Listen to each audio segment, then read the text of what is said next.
Step in the box, baseball fans. Welcome back to another episode of Batter Up with Brett and John.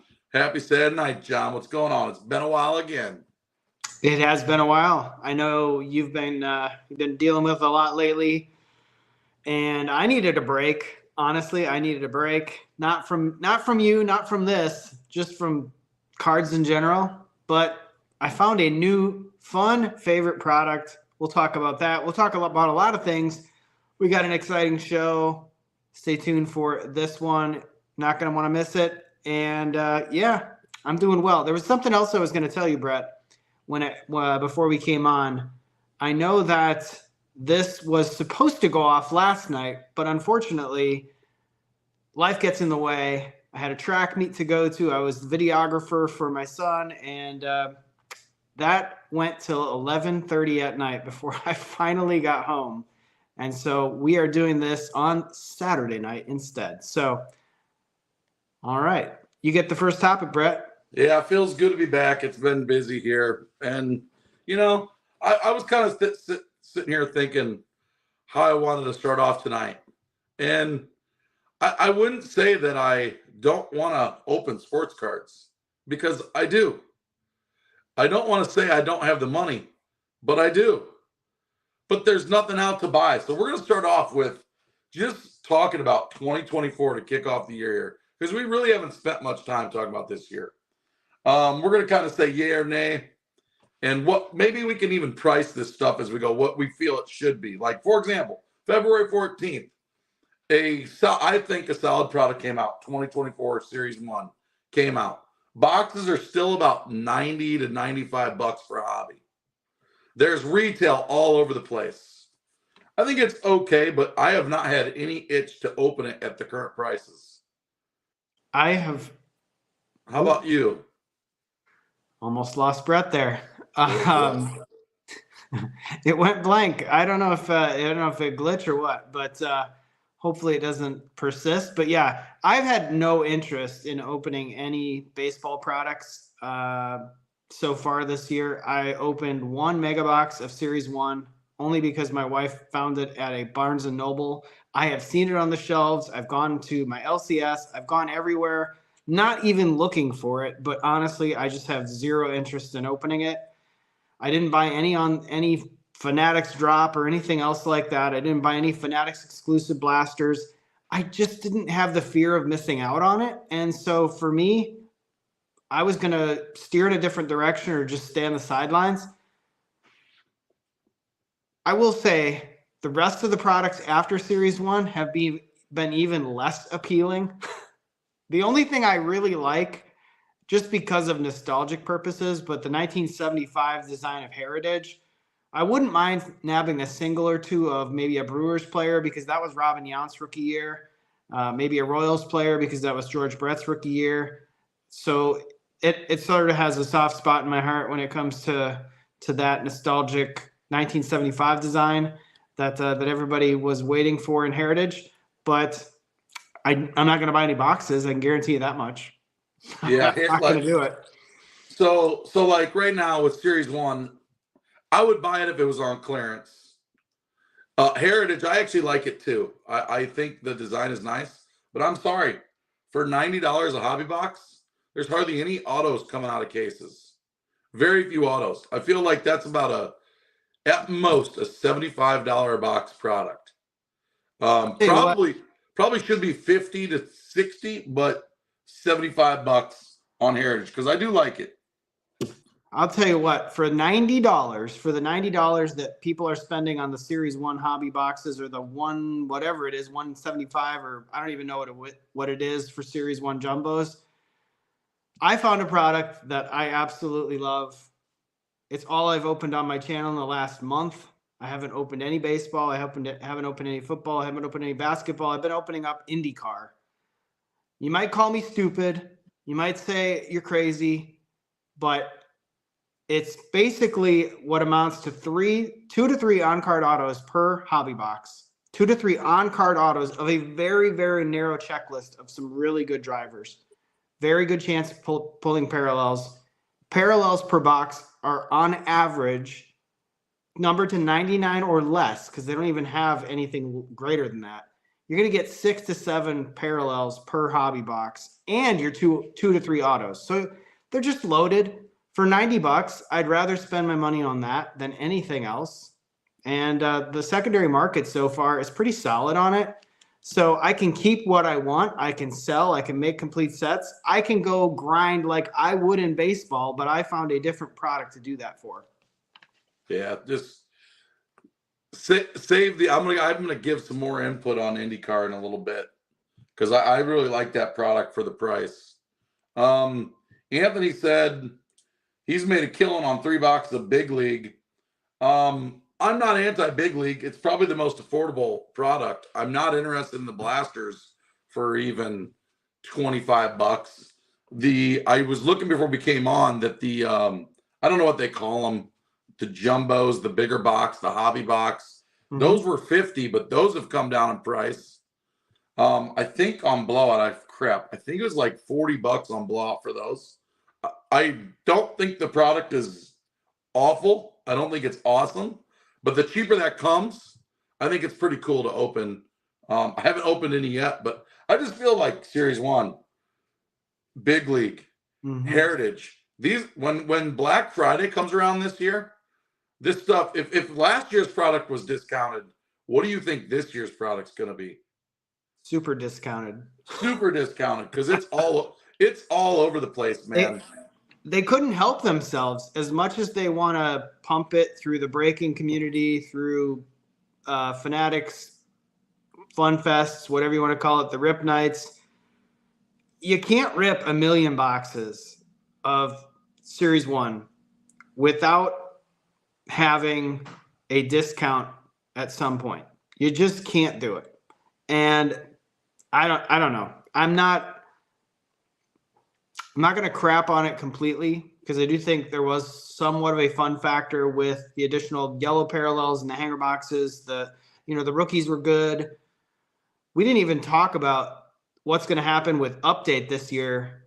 I don't even know if we have any news about Jackson Holiday, but now that he's come up very early in the season for the O's, are we going to see him in an update? I mean, maybe then I would go in on that product if they're going to make less of it like they did last year. But again, I could also see them screwing it up and then saving him till the next year. And then it creates a perpetual cycle for me to be less interested in the product. So I don't know. Yeah, the end of the year, I think is going to be really fun and really good. That's why I'm kind of saving some money for that. But as we get towards that part, another product I think is ludicrous. I just laugh at this one. Top Sterling. All I had to do is watch Jab's family open his box, and I just laughed.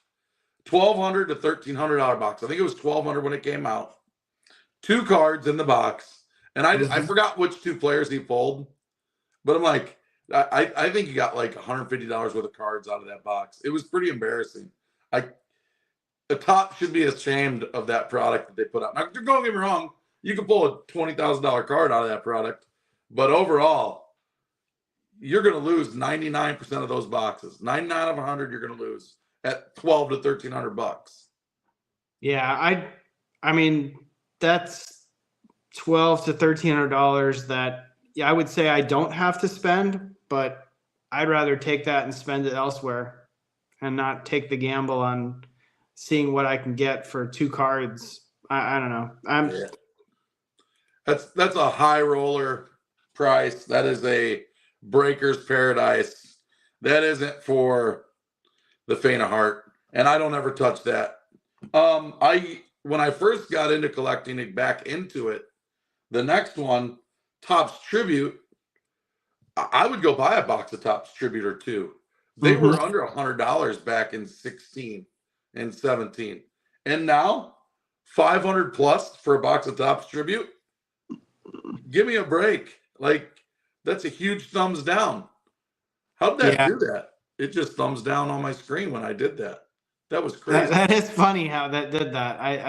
I've seen that before where like you say heart and the next thing you know there's a heart in your screen or something. How did that do that? That must have been, was that my Apple Watch or something? I don't know. I've seen that before though, where you you say hit the like button, the next thing you know, you got a like behind you or something like that. But pretty good comments here in the chat as well. K Card says they have to have him an update. I do agree. If they hold him out, they did that with Adley Rushman. They did that with Wander back when Wander Mania was Wander Mania. And I just don't think it's a great precedent when you keep doing that over and over again. There's going to be enough good rookies where you don't need to do that. And give people, throw people a bone every now and again. Update can't suck every year. Like I'm not, and I opened 2 cases of it, so I shouldn't say that it sucked, but it was not as good as it could have been. And the irony of where we have come from, if you want to talk about baseball in general, now we got the season going on. You want to talk about a little, player on player action as far as the hobby goes. Let's talk about Julio Rodriguez versus Bobby Witt. Bobby Witt, people are saying he could be a front runner for MVP this year for the AL. Was really up at the top in the league in WAR at early part of the season, along with Anthony Volpe. It's early; you just never know what's going to happen. But Julio Rodriguez is batting like .219 with like 2 RBIs and 0 home runs. Boy, how times have changed. How they have changed in a big, big way. Now everybody's after Bobby Witt. Probably nobody's after Julio. And maybe now is the time to buy Julio. So, again, it is very odd to see where we were in 2022 with update. And Julio was great. And Bobby and Torque were like afterthoughts. Now it's completely different. Yeah, it goes up and down real quick with that stuff. It's hard to keep track of. I mean, it's the season. It's early, and the Royals are playing pretty well. The last product that I had that came out of Topps products, we're sticking to Topps products tonight. Chrome Black, which I think is awesome. I think it looks superb. The colors are coming out like crazy. I've watched quite a few cases because the cases open up so fast. Mm-hmm. But I'm sorry, man. For $150 to $175 a box for 4 cards, kick it to the curb. Mm-hmm. Another, here, thumbs down. Thumbs down. It might be my watch. But anyway. It might be. At $100, I think I would buy some boxes of Topps Chrome Black. At $150 to $175, staying away. There's so many. They said they overhauled it and got rid of the 3rd tier autographs. Every case I've watched, the majority are trash bag rookie base autographs. Now, what they really should do to the product with every encased auto should be numbered. Every single one of them. I think that's how they can make it better. But I mean, that's why I've been kind of where I'm at. I haven't ripped up. I mean, look what's out so far this year. We're almost to May 1st. Series 1, average at best. Archive signatures, trash bags. Big League, average at best. Heritage, pretty good, not for the price. Sterling, out of the reach for price. Tribute, out of the reach for price. And Topps Chrome Black, I don't think it's worth it. The next best product coming out, May 8th, Bowman. And I love, you guys know me. I love Bowman, but I'm sorry, for $500 plus a jumbo, $300 for hobby. Get out of town, Topps and Fanatics. I am not going to open any freaking jumbos or hobbies for $300 and $500. It's stupid. I think they started them at pre-sale at $260 on Topps, but I think they're going to release at $300. Yeah, it's really sad. I mean, I've never been a big Bowman hobby person myself. I haven't really bought any. I did buy retail. I didn't buy any retail last year. I took a hard stance on retail early on and said, I'm out. I didn't like the fact that they had increased the print run year over year. They can never help themselves. I know they're a business. I know that's what they're supposed to do. But I'm also a consumer, and I know what I should do when I don't like something. I should vote with my wallet. And I took a hard stance saying I wasn't buying any retail. I don't care how loaded people told me it was. how much I was going to miss out on it, how I needed to be buying it. It was the greatest thing ever. And then later in the year, you saw mega boxes for $35 when they were trying to get $50 for them, or $45.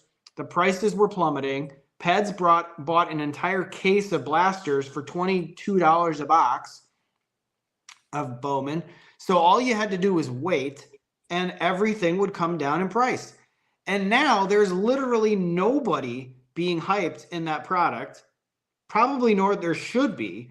Heck, even the 2022 Bowman class, the prices on aftermarket sealed wax on that have sagged even after Ellie had his hot start and all that product got ripped, and Jackson Chorio got called up, and a bunch of other guys are now in the big leagues. And even that is going down in price. So what they're coming out with this right now is going to be at the same or higher of a price probably as last year, with a more diluted opportunity to pull what you really want. Maybe they'll add more parallels in, but then it just cheapens the value of the parallel. And I think I'm going to vote hard on this one again, and I'm just going to say, nope, not going to do it. I am not going to do it.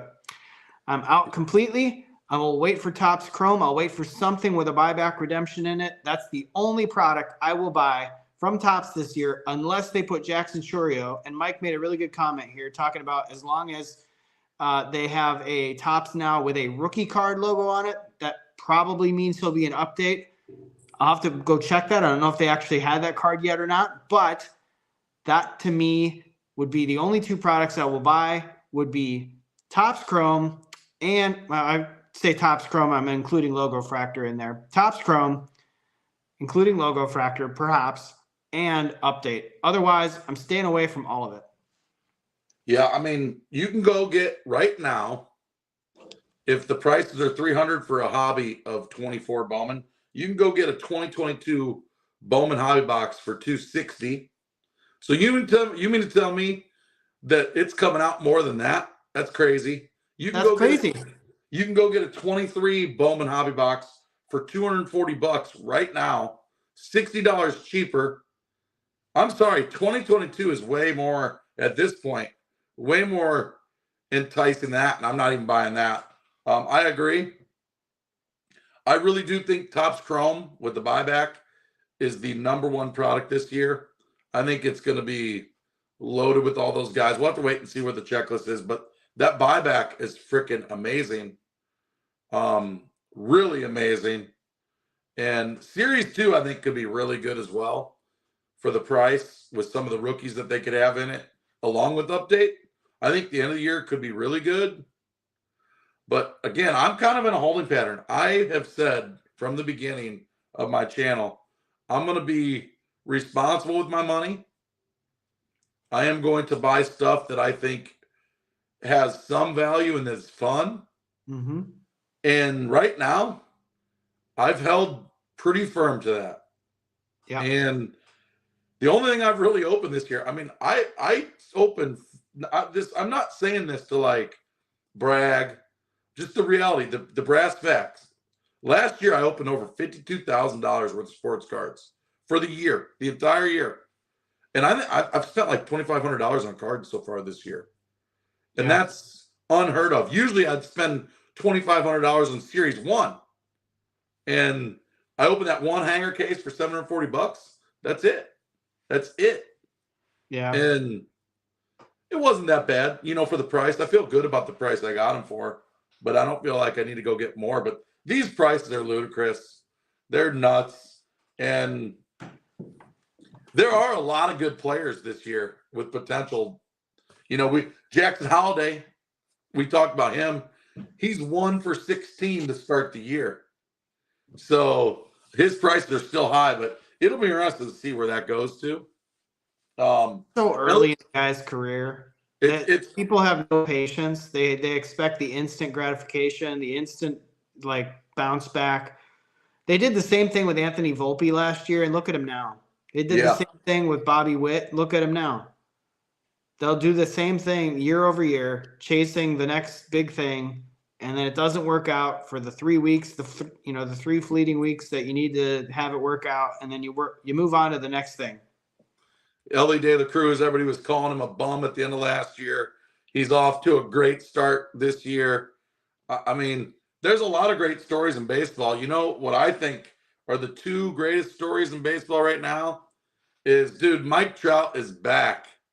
Mike Trout I think he has 8 bombs, and he's looking like, he's like, you know what? I am the leader of this team, and I'm going to play like it. Wow. Too bad he's on such a trash bag team. Wish he was on my Cubbies. I was going to say, I wish the NBA rewarded guys like that when it came to being great players on trash bag teams. Yeah. Sadly, it never works that way. No. Now I know what I was going to say, and I don't want to steal your thunder here, but I want to go back to the very beginning when you asked me how I was doing. The Bulls and the Kings both got eliminated in the play-in game. We were talking about Kobe White backstage. You guys know I'm a big De'Aaron Fox fan as well. The Kings lost to the Pelicans again for the 6th straight time. Just dreadful last night. But De'Aaron Fox, 35 points. Great game. Maybe a little chaotic down the stretch when it came to chucking threes, and it wasn't like the greatest tactical game from him, but he's still a great talent. Led the league in steals this year, and nobody absolutely gives a total crap about it. And I think if he was Mike Trout's never won a playoff game, to my knowledge, in his life. Yes, he's got 8 bombs. You're 100% right. Yes, he is back. It's his team. I'm sorry, but when the NBA has a player like a Foxy who leads the league in steals, who had the best year of his career, and the hobby doesn't even care about him because they say he's on the Kings. Yeah, dude, I just think it's wrong. It is really, that's a whole nother dynamic we could go into. It is tough to get on the hobby train. It is tough. There are guys who are on the hobby train, and there are guys who are not on it. And for whatever reason, he's not on it. But a guy who's horns and halos. They've horned him forever. Yep. The other guy, Rick, called this in the chat. My other guy that I had for the story is, I knew he was going to get the Yankees bump, and he's playing awesome, is Juan Soto. He's been on the hobby hype from the beginning. And once he went to the Yankees, I was like, oh, man, we should have been buying his stuff in the offseason because it's all gone up. He's playing awesome. Yeah. I am very, very intrigued to see what happens this year with the players that change teams, with the players like Trout who came back off injury, with Soto, with the guys that are now on the Red Sox, when you had a lot of attrition over the last couple of years. Mookie Betts is playing great this year. Another guy that gets no hobby love, or very, very little hobby love. When the history books are written, they're going to look back at Mookie Betts and say he was a great talent. He was a great talent. He won some World Series, probably will win more, and many people will have to wait until he is a Hall of Famer someday to really appreciate what they had in Mookie Betts. Yeah, Mookie Betts is a freaking stud, and he's fun to watch. Let's stay on. Let's go to some more hobby news. I've actually used Kurt's Card Care before. I think it's sponsored by Hefty. It's trash bags. But that dude, he should not have gone public, and he did his videos, and he did not he crossed out the cert numbers, but he didn't cover up the scan image. and PSA has now deactivated his entire order that he sent in recently. I think there might have been a Willie Mays soap card, or maybe a mantle. I can't remember which one it was. It is amazing. It is amazing how dumb people can be.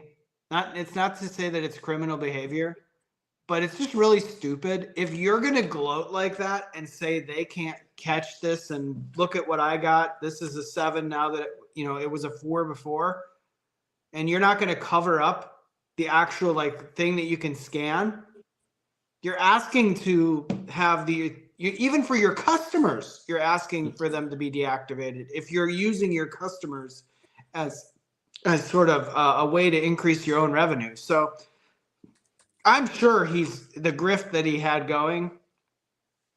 I'm sure he made out well, but I'm also sure right now that there will be a pause in the hype around his type of product. I myself, I you know, I've never done that. I never will. I just don't. I just don't. If you're just doing it to chase a buck, and it's not for PC purposes, it just feels on all levels that's the wrong thing to do. It's the wrong thing to do, and it's the wrong precedent to set going forward as well. The soaking of cards is absolutely insane. The cleaning and polishing the front of a chrome card, I don't look at that as like whatever. And it doesn't work that great. I'm telling you, it just doesn't. But I think it is pretty big news in the hobby. Like, wow, don't if you're gonna do it, don't sit there and put your crap out in the public, you idiot. Oh yeah, keep it as stealthy as you can. Like, why would you come right out and say, "Look at this, I did this," and then that's going to drive business, and then you're going to get your own cards decertified. Now, maybe that's all part of the plan. It's a sunk cost. He's probably like, I don't care. I sold a bunch of Kurt's Card Care wax. Big deal. Yeah. I sold a bunch of deionized water that I don't know what is. I don't know what is in that juice or whatever that people call it. I just honestly, I've never bought it. I never will. And it is what it is. It's nuts, man.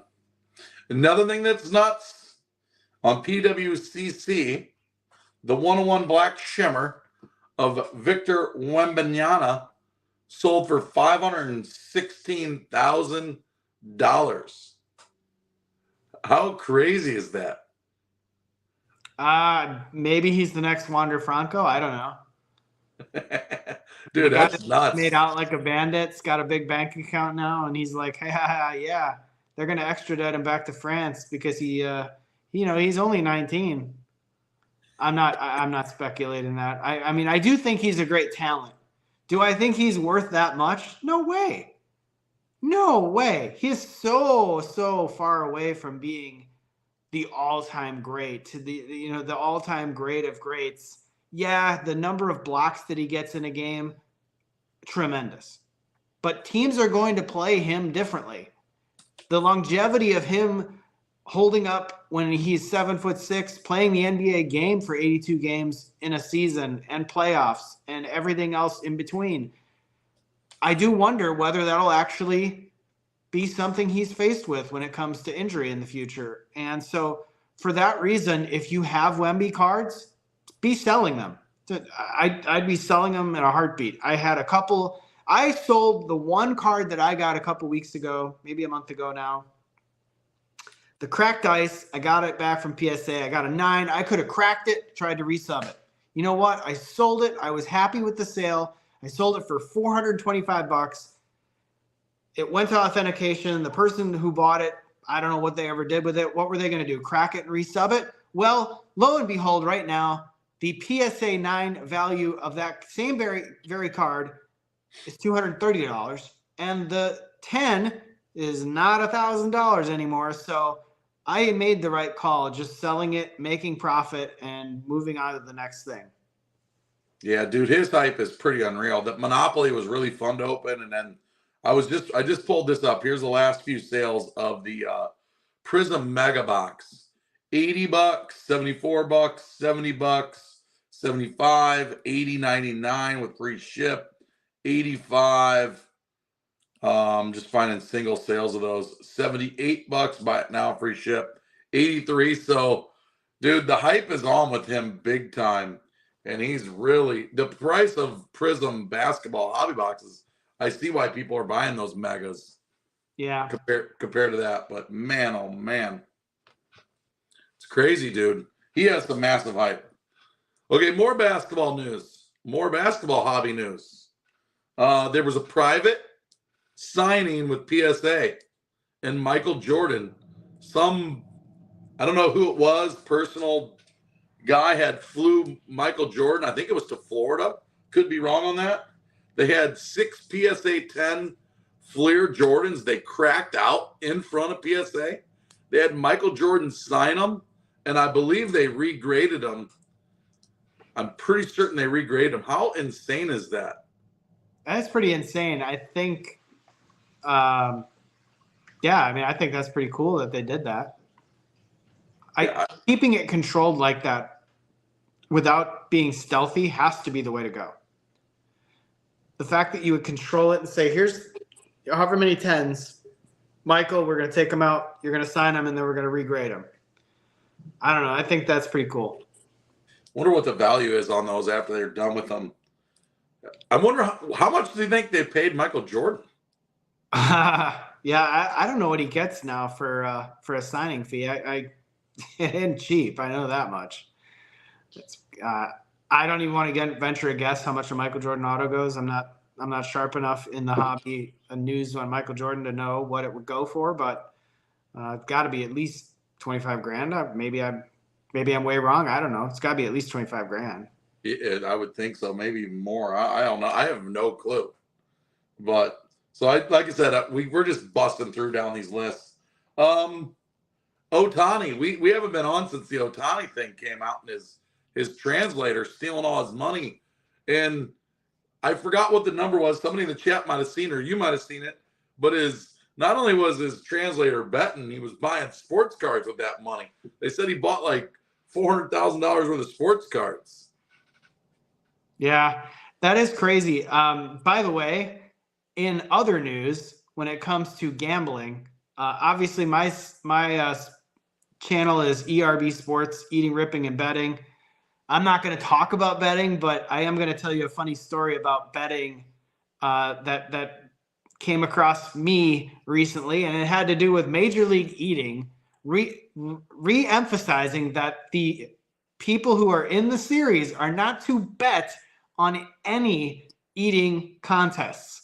He specifically said, you are not allowed to bet on Nathan's, on any contest that comes up that has a wager. You are not allowed to bet on that. And I thought, that's funny coming right off the heels of the Shohei Ohtani news. So it even hit really close to home. And then they told me I can't bet all my life savings on Joey Chestnut winning Nathan's this year because I'm in the league. That's crazy. Who was the NBA player that just got busted for betting on games? What an idiot. I don't remember. If that was a big name, it'd have been a lot more, I can't remember who it was. I think he has a brother in the league too. Oh, yeah. It was shoot. I know who you're talking about now. I just don't remember. I don't remember who it was, but they have a Michael Porter Jr.'s brother. Michael Porter Jr.'s brother. Man, that's crazy. Yep. Thanks, Anthony. I remembered it at the last second. I was thinking it was somebody that was in the playoffs. But yeah, Michael Porter Jr.'s brother. That's just crazy. There's been a lot going on. More news coming up. NFL draft is coming up, and man, the football hype game is going to be on for the rookie. Going to be on like Donkey Kong. This draft, I think, is going to be crazy. As a Bears fan, I'm super pumped. Just, 2 picks within the top 10 is pretty freaking amazing. And everybody just assumes that they're going to take Williams at number 1, and I believe they will. But I will not be shocked if they trade that pick away as well. I would not be surprised either way. I believe they're going to take him, though. We'll see. I am amazed. Going along those lines when it comes to quarterbacks, a lot of people talked in many, many videos now. I made a video about it. Professor Sports Card made a video about it. A lot of people made videos about investing / buying and speculating early on the QB. If it's not like a Bowman prospect where you're going to get it for dirt cheap, you're going to lose 99.9% of the time. And I just wonder, at some point, when does the merry-go-round stop of people just doing the same thing over and over again, hoping for Patrick Mahomes. Because that's the only reason they do it, is they're hoping that somehow he's Patrick Mahomes 2.0. But guys, what you're not going to realize is with all the same hype going into all these guys, I'm preaching to the choir here. You're not going to find the next Patrick Mahomes because you're going to need to find the guy that's not Caleb Williams that was drafted in the 3rd or 4th round who nobody gives a crap about. You're going to need to find Stetson Bennett. Maybe he doesn't play again, or maybe I don't know what's going on with him, but his prices are in the crapper. And let's say Matthew Stafford goes away. He comes back. You never know what will happen. You get him dirt cheap, then that's where you make your money. You're not going to make your money on speculating on Caleb Williams coming into the draft and being the best thing ever. He's only got so much of a ceiling. It's sort of like guys play to their baseball cards. We used to have that saying in fantasy baseball a lot. The guys play to only a certain level when it comes to the NFL. And as long as Patrick Mahomes is still in the league, I just wouldn't bet I wouldn't bet with anybody else in the field to be that much better than a Patrick Mahomes. You got to buy the guy cheap like Brock Purdy. Well, even then, they didn't have the product out until he was already Brock Purdy, right? That's the problem. Isn't that the truth? And so I think what you got to buy is like Jordan Love. When Aaron Rodgers stuck around and Jordan Love was like kind of meh, and it was like, oh, this guy, every time this guy comes in, he sucks. Well, if you bought him then, or you had him then, or you held him then, and you graded him, you did really well last year. Yeah. A little bit off topic. Kind of a combination of what we've been talking about tonight between that and the hype. I watched the Loot Box TV, one of their videos recently. They opened up, I think it was 2017 Select Basketball with Luka rookies. Oh, wow. And there's some other guys, and those boxes are expensive. And when you see that product open and you see what's coming out of a hobby box, yeah, you're just like, these things are loaded. And that's what products used to be. Yeah. You used to have like low numbered stuff in every box. You just don't get that anymore. And I think that's what somebody just said. Need the market to come back. Need these overprinting. You need lower print runs. Need prices to kind of readjust. Yeah. It's a combination of what we're talking about. The hype train. And there's always going to be people chasing the next crazy dude. There's going to be the boomer bust. You know, it just, the prices are out of whack right now. They're really, the hobby prices are way up here.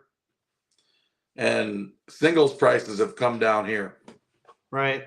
Yeah, no, I totally agree. I go back to what I said earlier about the products that I'm opening right now. I didn't really want to spend any money on products, but then a product that for a sport I really, really like, and I know the drivers really well, and I felt like it fits so well with my channel because all I do ripping and betting, right? So I have betting coming up for Long Beach, the race tomorrow. We've got the heart of the season coming up, and when I found they were going to make a product and the low numbered stuff was coming out of them, I was like, this sounds like a great product for me. And so I was willing to deploy some money into that. How much do you want to bet? Not bet. Okay. Do an over under. $3,000. You think I spent more or less than $3,000 on that product so far? I would say barely under. It's just over that. That's what I've deployed into the product. Now, how much in sales have I had so far from the product I have opened? You're in the green for sure. Well, if you count all the autos that I'm going to send to PSA and all the other autos that I have, I should be in the green, but I am slightly in the red by maybe $400. Dude. And I kept almost all of the good autos. Guys that are watching, girls that are watching, John's talking about 2024 Parkside Indie Car. I've opened 3 cases now. I opened up one today, didn't even videotape it, didn't even go live. I think the last live got 125 views. I just said, you know what? I'm gonna sit down and I'm gonna open this by myself and just relax. I got a letter from the vet today with Tracker's footprint. I just kind of got down. I'm like, I'm just gonna spend this time to myself, and I'm just gonna open this. And for the price of that product, you cannot lose if you know how to sell singles on eBay or you can't lose. There's no like $5,000 card or even $1,000 card. There might be a couple in that product that are over 1,000, right? There will be, yeah. But whenever the grandstand flag that's autographed by all the drivers redemption gets pulled, that's probably going to be at least $5,000 to $7,000, I would guess, because it's going to be a one of one. But yeah, you're right. You can't lose on. You can lose if you don't know what you're doing. Fair enough. If you buy a $90 hobby box and you sell the singles, you're going to make your $90 back. If you spend like I bought those, you bought cases of hangers. It's $360 for a case of 50 hangers to the door. It's 25 cards per hanger. Mm-hmm. If you put in the work, you can't lose that $360. You can get your money back on sets. You can get your money back on insert sets. You can get your money back on master sets. If you open enough of that product and the price is so low, you can get really good autos that'll pay for an entire case if you're lucky. Now, I opened 6 cases, and in 2 of the cases, I had a single card in each case that paid for the entire case. I made master sets out of the 6 that I opened, and that paid for another case. And then I kept all the good autos. And I'm going to send, I got a review of my PSA preview for the cards that I'm going to send off. 6 of the, or not 6, 12 of the 13 in the order are all autographs. So it is a very, very solid product, but you got to work at selling what you pull. You got to put the sets together. Not many people are going to have the patience to do that. No. There are a couple of really tough sets to put together. One of them had 72 cards in the checklist. I have now put together 3 complete sets of that. That made master sets as well. It's just, those sell for a decent amount. Yeah, it's the autographs are really cool. Big blue autographs. They look really nice. The quality seems to be pretty good on the autos. Some of the other base cards, there's some dings, but whatever. That's every product. But it's a great nickel and dime product, and it's cheap, and it's just the way I love it. It's $7 hanger box when you get autos like 1 every 8 boxes on average. It's great. It's a great retail product, and they're all on card, like you said. So if IndyCar was F1, the whole hobby with this product, there would be a frenzy right now. It would not last on a website. It wouldn't. No, the prices would be quadruple. And then like if these were hanger boxes of baseball, where for $7 hangers, you were getting 5, 6, 7 autographs per 50, 1 per every 10, people would be going insane. And not only that, it's like, these aren't trash bag, no name dudes. These are, I watch Indy 500 every year. And I love NASCAR racing. And I know most of the names that I'm pulling. Most of them. I haven't known every one of them, but there's only 27 autos on the checklist. Yeah, and if you include an Indy Next Series, you got another 10. So you got 37. And then you got to consider the combo cards. You've got like the front row card that's for the Indy 500. You've got Dixon for his Hall of Fame induction. You've got the drivers that represent teams. They got like Andretti, Penske, Ganassi, Ed Carpenter, McLaren.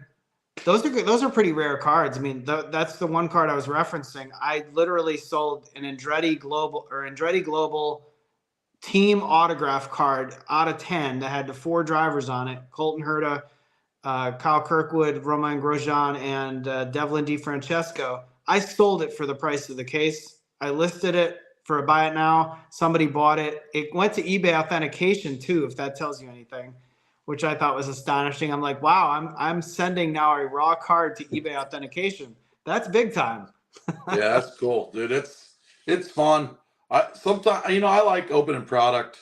I will open any product if it's got some fun to it. And man, that product is really fun. There's some cool stuff. I would like to see you open some hobby boxes. They're only $90. I think you will love them. They've got 2 to 3 autos per box, and usually 4 to 6 numbered cards, and usually you get one at least numbered to 10. Guaranteed in a hobby box. They're really, really fun. Think about that for the IndyCar. You open a hobby box of Indy for 90. You open a Heritage for 90. You probably not getting an autograph out of Heritage. No way. And you're getting 2 to 3 plus numbered cards out of the IndyCar. I know it's not the same. It's not for everybody, and it's not the same because you would say it's a niche sport and not many people watch it. But dude, there's a lot of people that follow it. Anything can happen, and they just came out with a Netflix series. It was actually on CW last year. Now it's on Netflix, and it's called 100 Days to Indy. It's a really fun show. If you haven't gone and checked it out, go check it out. You get to know some of the drivers in the show. It's a really fun show to watch. Kind of goes through the first 100 days of the season leading up to the Indy 500. They really, really do a great job of talking about every driver as it relates to what they're looking to get out of the season. How many races have they won? What are their goals and aspirations? And they're also fun. Like the episode with Joe Newgarden and Scott McLaughlin. These guys have a YouTube channel. They got a huge following. They are a hoot to watch. And I think that's cool.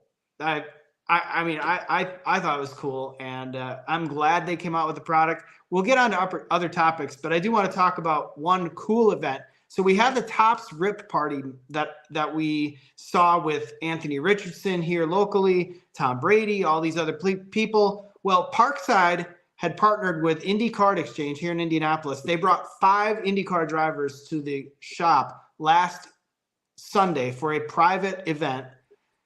You could get free autographs. You could get pictures taken, whatever, with the drivers. They had Marcus Ericsson, who won the Indy 500 in 2022. Felix Rosenquist is on the pole for Long Beach tomorrow. Connor Daly, who is an IndyCar staple here in Indianapolis. He's a Noblesville kid, local kid. He's a hoot to watch. Got a YouTube channel. Go check his channel out. Then you had Jack Harvey and Christian Lundgaard as well, who both raced for Rahal Letterman, Lanigan. Yes, David Letterman, the David Letterman. And, the great thing is 3 of them are really big card fans. So yeah, that's awesome. I thought that was really cool. Yeah, dude, that event you were sending me some stuff from that event. I was like, man, that is really neat. But yeah, IndyCar, cool product. Now, moving on a little bit. We are in the dead zone, and there's some negativity tonight towards the hobby per se. I wouldn't say it's negativity. It's just a weird time. Not really any hype around the products. But what I believe the hype is going to come is July 24th to 28th when the National starts and Topps Chrome comes out.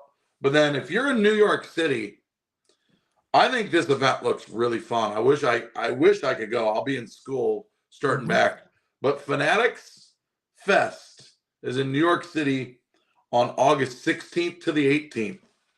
And I had pulled that up. Tom Brady's going to be there. Who else did I say was going to be there, John? Derek Jeter, Hulk Hogan, Kevin Durant, Eli Manning, Peyton Manning, Gary V. And I'm sure there's going to be other people. If I was close to New York City, I think that event would be really neat to eat. For as much trash as sometimes we talk about Tops and Fanatics and the pricing, Mm-hmm. I believe that they are going to come out swinging for the fences to make this event something that's totally different. And I believe the price tag to get in is going to be worth it at this event. I have a feeling they're going to do some cool promos, and there's going to be something there that happens that's over the top. Just my gut feeling. Yeah, it said that they had some exclusives that you could only get there, kind of like you would have at like a Comic-Con, where you're going to have maybe like an exclusive drop of something, and it can only be found there. I can imagine that you're probably going to want to be in the audience for that, because it'll be like the Topps Nationals packs. It'll be a hot commodity, especially if the checklist is really good, and they didn't make a lot of it. I mean, that, as much as we dog Fanatics about the print runs increasing with Topps, and the whole exclusivity on autos, and not having a great amount of choice right now in the football and basketball card market, the fact that they do events like this, it is fun. It is fun. It's expensive, but it is fun, and I think it can be rewarding if you take that gamble to go there, and it doesn't feel like they're going cheap with it, right? One of the things we've always seen is the industry summit, or the Topps conference, when they give you the little goodie bag and it has your encased auto in it or something, and it's always low numbered stuff that they were giving out then. I can imagine this will be something maybe similar to that, where it's not going to be like a rinky-dink thing where they're just going to give you something and say thanks for the money. I think they're probably going to give something pretty juicy, because they're going to want a lot of hype coming out of that event too. Yeah, I wish I was close. Like I said, if you're in New York City, it's a must. I think that's a must to go to if you're into the hobby. And then just kind of keeping this rolling with the breaks, I have noticed that I'm subscribed on YouTube to a million different breakers that I've watched, because I like to see what's coming out of product, and the amount of breaks that are going on that aren't happening, it's truly unbelievable. On a Friday and Saturday night, I used to be able to turn on YouTube, and there would be tons of people live doing breaks. Last night I turned on the TV, there was hardly anybody doing any breaks last night. Now, part of that is because people have moved to Fanatics Live and whatnot. Yeah, I was going to say maybe they're going to other platforms and it's just not on YouTube anymore. And I think one of the things that we could talk about to segue from breaking was repacks. And I saw a lot of posts about repacks at card shows, and people saying they're buying strong and paying 95% of comps. And it's like, well, at that point, you're just literally pricing out every collector that comes up to a showcase and says, I want to buy this single. Can I get a good deal on it, or something like that? And they're just going to say, well, I'll wait for the next repacker to come along and I'll sell it to them. We had a card show today here in Indianapolis, and yes, I could have gone. It's right down the street. It's only 5 miles away. I just didn't want to go. Maybe it's because I've been opening up so much of another product, and I need to sell through all of it to make myself feel like I can deploy other money into the hobby. I'm doing okay when it comes to my card account, but I'm not in a position where I feel like I've got money to burn. But I didn't know what I would want to buy. And for that reason, I just didn't go. But given the number of repack posts that I've seen out there where it's like guys are buying strong, or whatever, I don't know, it just seems to me like that's gonna come to a head at some point. I don't think it can go on forever. And it also feels a little bit like the game of hot potato. Like, it's sort of like, well, as long as I still have a buyer for this, because I got some really cool chase card in here, and I'm creating this portfolio of products, whether it's on Fanatics Live, whatnot, wherever. And if you're going to do that, and you're going to keep putting new products in there, there's only so many new products that you can put in there before you've literally recycled through everything. And then even the people that you've sold to in your repacks, what are you going to do? Buy back from them? It just seems like a perpetual downward spiral that you're going to go through to try and extract all the value. Where before you know it, there's just nobody left to be buying your crap.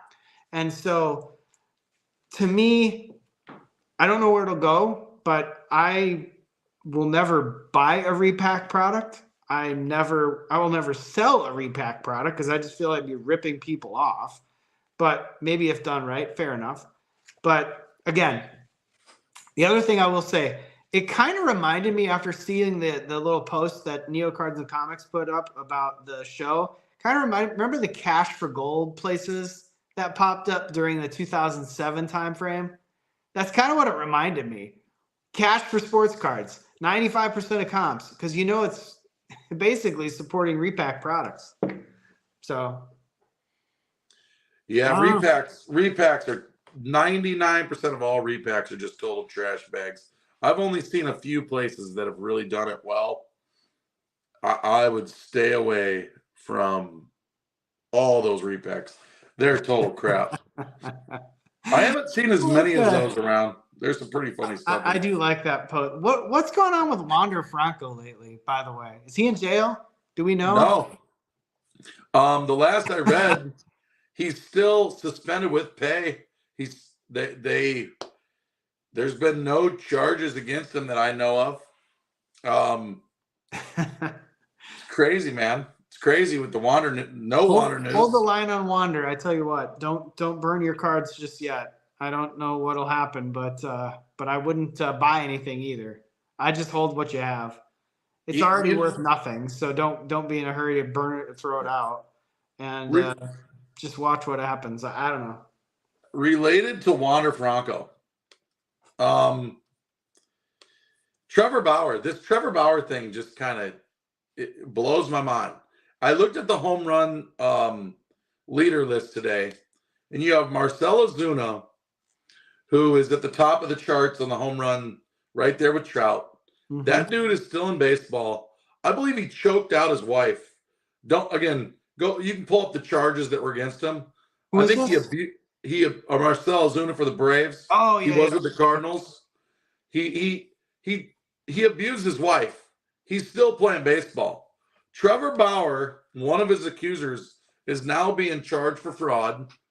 He has fought both those girls in court. He's been cleared of his name. The prosecutors have dropped all charges against him. And this dude, you have we can get into this too, which is above my pay grade. You have all these pitchers in the MLB who are getting hurt. There's a lot of really bad pitchers. I would love Trevor Bauer to be in the starting rotation for my Cubbies because Kyle Hendricks' career is over. He's terrible. And there are 32 MLB teams that could use Trevor Bauer, and nobody's given this dude a chance.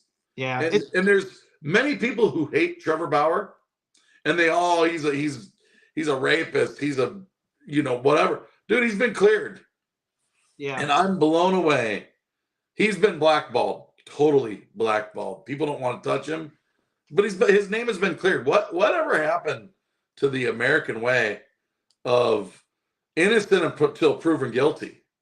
Well, whatever happened to the American way of forgiveness to some extent, even if I'm not going to say let's say he did have domestic violence issues or whatever, then sure, put him out of baseball. Michael Vick went back and played in the NFL after serving prison time for dogfighting. Yeah. I'm sorry. If Michael Vick could go back to the NFL and play for the Philadelphia Eagles, Trevor Bauer, if cleared, should play in Major League Baseball. I blame baseball for that, not any team. It's a players' union issue. He needs an advocate. Like Michael Vick had Tony Dungy when he was mentoring him and saying, look, we need to give this guy a chance. And he was trying to find the right team.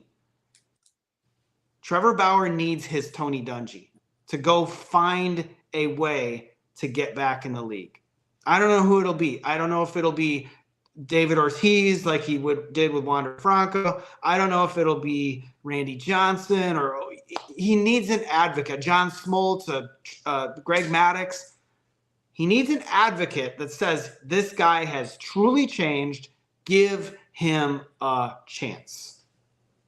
Yeah, the dude can still pitch. I'll tell you that. I follow his content. His content's great.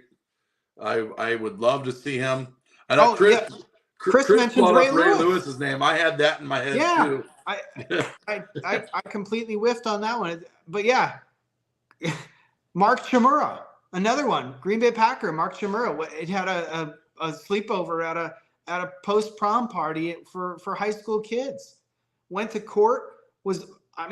Ended up back in the NFL at least for a year until he sucked.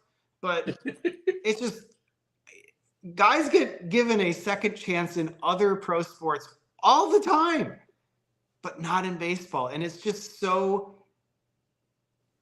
bad to see that baseball can just literally blackball these guys forever. When if they were an NBA player or an NFL player or a hockey player, they'd be back in the league in a heartbeat. It's crazy, when man. They did nothing wrong. Dude, Trevor Bauer's velocity is like at 96, 97. It's higher than it's been. It's wild, dude. It's wild how hard he's throwing. But wow, what else do you got? I have my notebook is just slammed with stuff all over, and I've been crossing them out as we gone.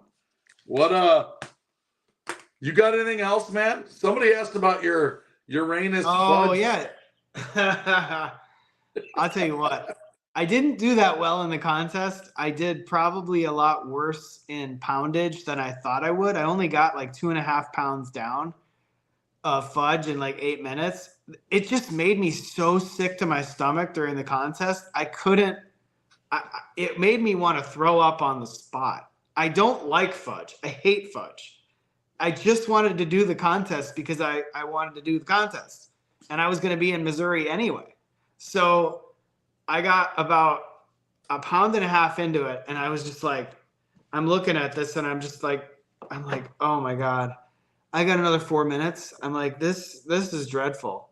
And I paid for that one later on.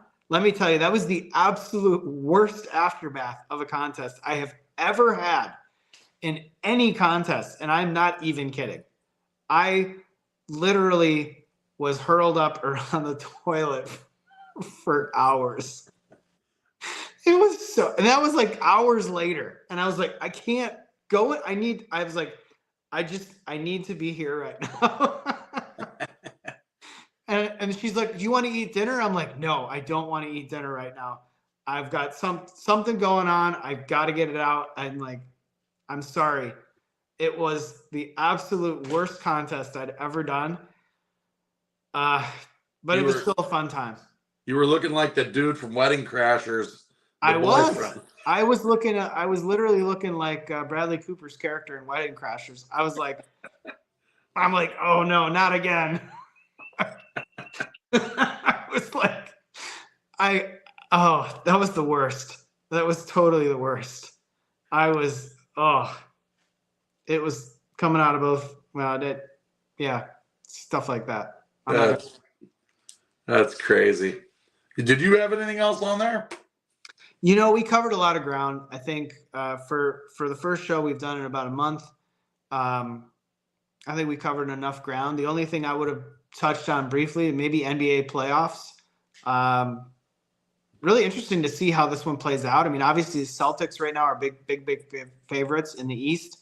In the West, it's really wide open. I would not be surprised if the Nuggets go back. I wouldn't be surprised if the Mavericks go. Many people are going to pick the hobby darlings, the Thunder, for SGA and Jalen Williams to get there. They do have a lot of depth, but they don't have much experience when it comes to playoffs.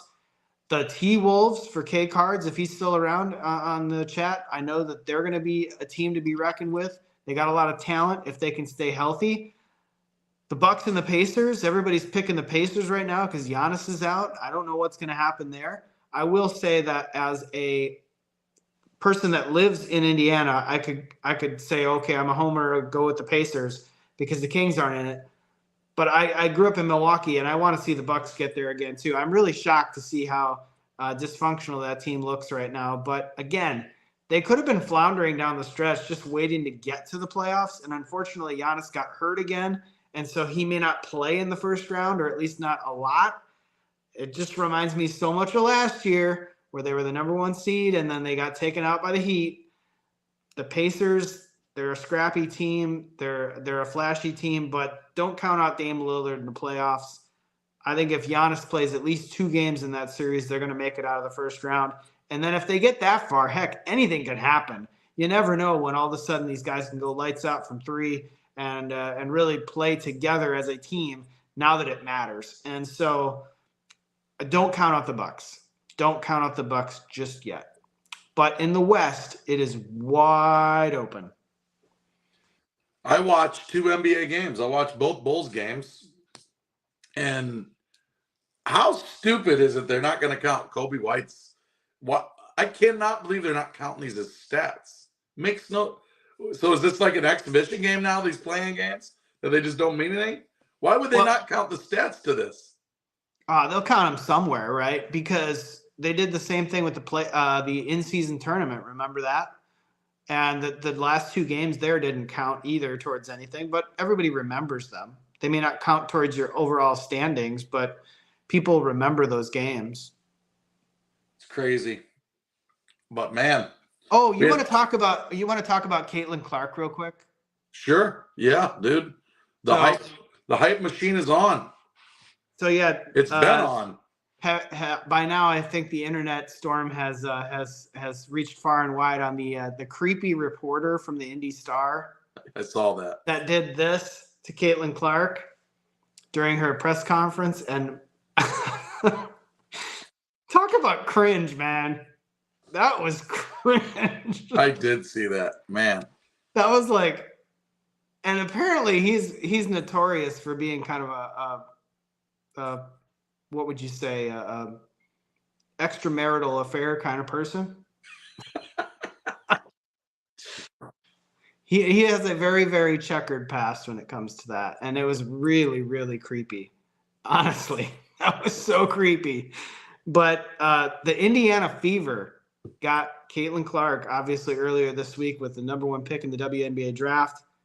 She's getting endorsement deals left and right. The Fever are selling out their tickets.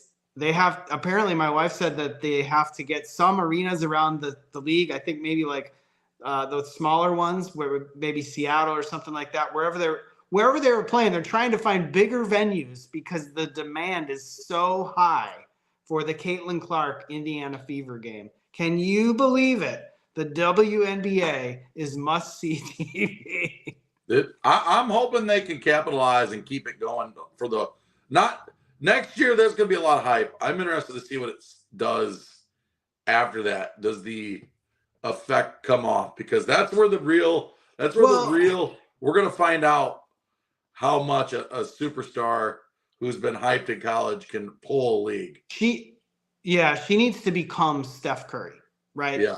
She needs to become the Steph Curry of the WNBA, and then she will have staying power, and that will increase revenue. That will increase TV ratings. I am very curious to see what happens. It's going to take time because the Fever are not a good team, and it's not like she's going to the league champion. But she wanted to play here. And I read a couple articles that said when she found out, I guess they were playing a game at Madison, Wisconsin against the Badgers, and she found out that the Fever had gotten the number 1 pick, and then that's when she decided to declare for the WNBA draft because she said, I don't want to play outside the Midwest. I want to play in the Midwest. And I thought that was really cool.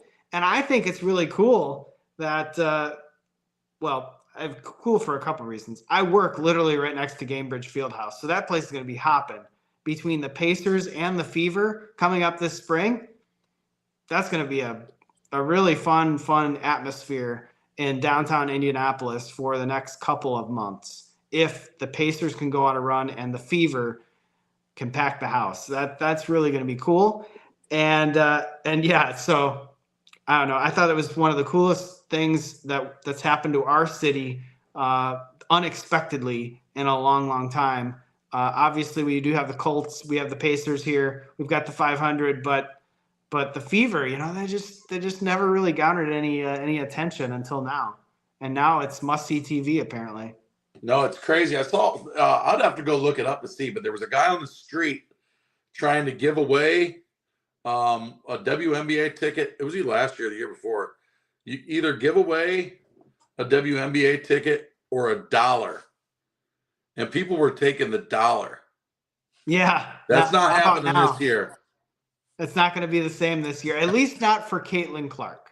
No. Wherever the Fever go, the traveling circus of the media and the fandom will go as long as she is the Steph Curry of WNBA basketball.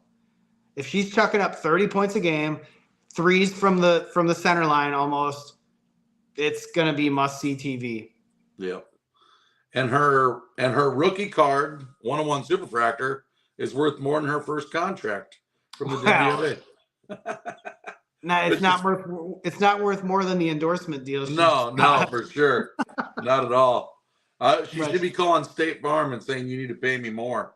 State Farm doesn't cover houses or cars for crap and their rating's gone down, but they sure can spend money on athletes. Yeah, well, I don't even get me started on State Farm. I could make a completely separate video on my channel, not even sports related, talking about the roof on my house and State Farm and how that thing went down. And let me tell you, State Farm, I will never recommend them to anybody the rest of my life. Never. I effing hate them. I don't blame you because that's become the norm with them. Sad. I hate them. With a passion. And I'm not kidding. All right, man. Well, that was a fun week back. Good to get back. We'll see if we can start getting this rolling again. Yeah, definitely. I will make an attempt to go on back-to-back weeks here. We just haven't been opening a lot, which hasn't prompted the level of interest to keep going. But we can always talk sports cards. We can talk sports in general. We'll still have the NBA playoffs going. We'll still have the NFL draft. We'll have the Caitlin Clark hype. We'll have the IndyCar season in full swing if you guys want to talk about that. But yeah, thanks again, everybody, for watching. And Brett, take us out of here. Yeah, thanks for coming in. Until next week. Peace. See ya.